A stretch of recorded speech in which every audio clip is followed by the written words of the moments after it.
4 Liverpool fans seriously hurt when car ploughed into a crowd. The suspect acted alone, police say.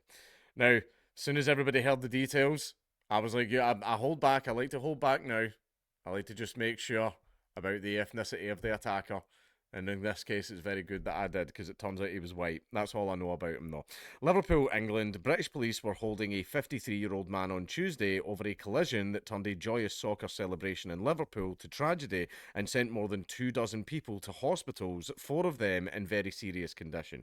And I did actually see footage of the crash. It didn't look like he ploughed into the crowd like most terrorist attackers do.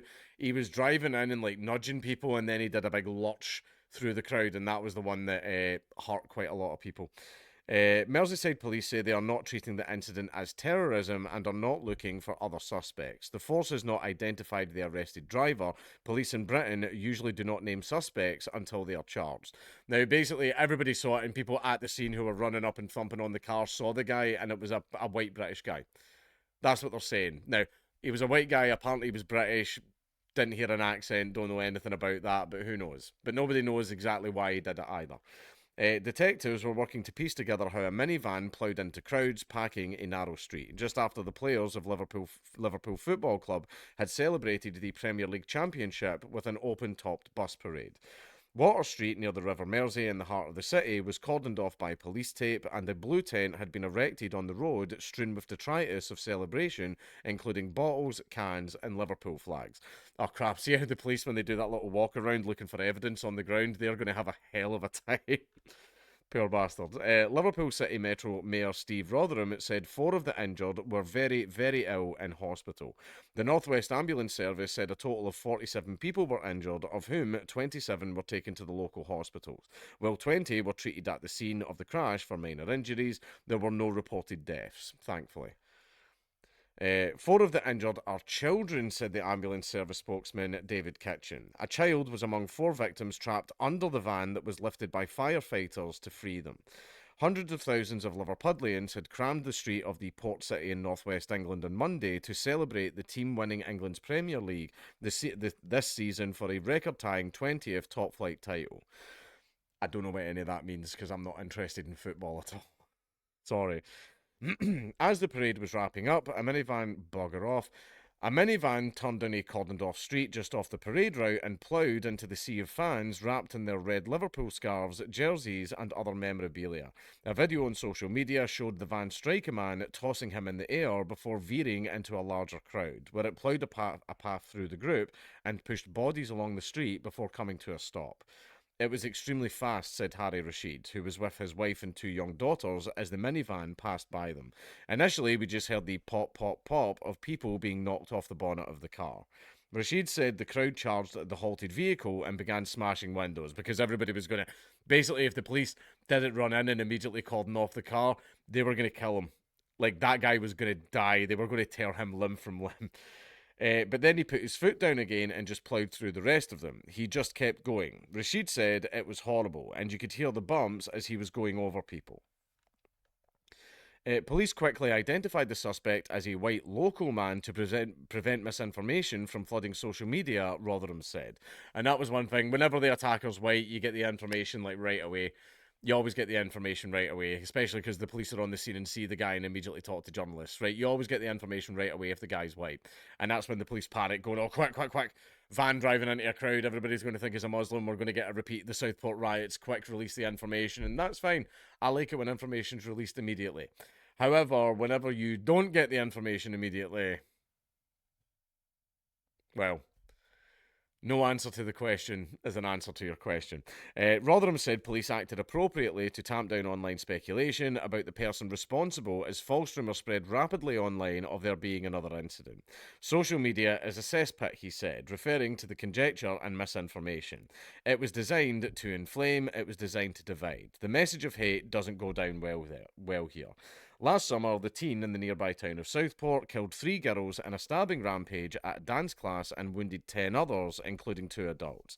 An incorrect name of the suspect was spread on social media, and people said he was an asylum seeker. In fact, he had been born in the UK. However, his parents were asylum seekers and they were supposed to be getting deported. However, there was a person that actually defended the father in court and got him his right to remain in the UK, and that person's name was Keir Starmer. Don't worry about it. Rioting spread across England and Northern Ireland, targeting Muslims and refugees in hotels for asylum seekers, lasting about a week.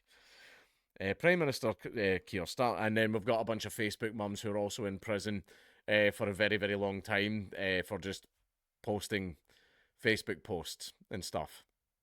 Yeah, what a wonderful country. Prime Minister Keir Starmer said he was appalled by the tragedy as he hailed the bravery of rescuers and said the country's thoughts were with the city and its people. Scenes of joy turned to utter horror and devastation, Starmer said Tuesday. Liverpool stands together and the whole country stands with Liverpool. Okay, as for the actual attack itself, I don't know what happened. I don't know. This is the problem is see whenever it's someone, shouting Allahu Akbar and all that stuff, then there you go. There's your answer as to why the person did it. But whenever it's this case, now you're kind of like, why did the guy do it? Does he hate Liverpool? Was he really angry about his team losing or something? Like, was he maybe a bit mentally ill and just decided to go out and do that stuff? Or maybe it was a case of, does anybody remember that guy that rammed his car in? He didn't really ram his car into the parade in New York, but basically all the streets were cordoned off and he needed to go through and there was no other route. So he actually broke through the barrier and started driving down the parade route. Now, he didn't hit anyone. He wasn't trying to crash into anyone, but people saw a car careening down the parade route and everybody started panicking and running away and freaking out because they thought it was a terrorist attack. Right, so that was a thing that happened there. So maybe this was another case of that. Because I'll admit, when that bicycle race was happening in Glasgow and I was having to drive into the office, I was losing my shit. I was getting really, really, really mad. I didn't break through any barricades and careen down the street. I didn't do that. I just had to park really far away and I was very annoyed.